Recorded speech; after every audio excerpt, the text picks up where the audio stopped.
This question clearly involves units. However, lucky for us, most of the units are going to stay consistent, right? So they're talking about centimeters, centimeters.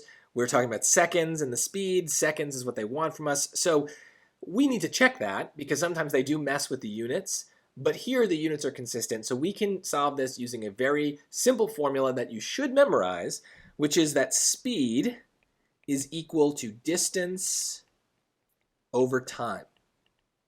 And we can use the units there to help us, right? So the speed is 12 centimeters per second. Centimeters is a unit of distance, second is a unit of time, distance over time, and per is a word that we use when we want to divide things. So 12 is equal to, what do they give us? 108 centimeters, that's the distance, and then the time is unknown.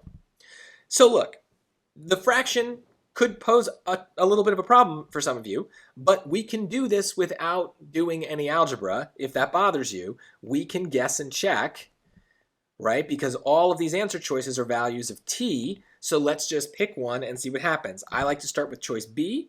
So if I did 108 divided by 96, do I get 12? I don't think so. That seems way too big, so that's going to be 1.125. I need it to be 12. So let's probably try the smaller number.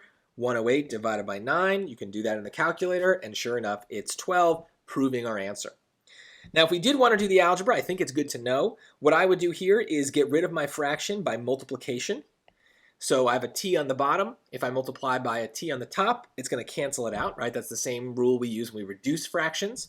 And because I did it to the right side, I need to do it to the left side for the sake of balance. So now I have 12t is equal to 108. And to solve for t, we just divide 12 to get t by itself. So I know there's a little bit of kind of multiple fractions here, but we will now get 108 divided by 12 is 9.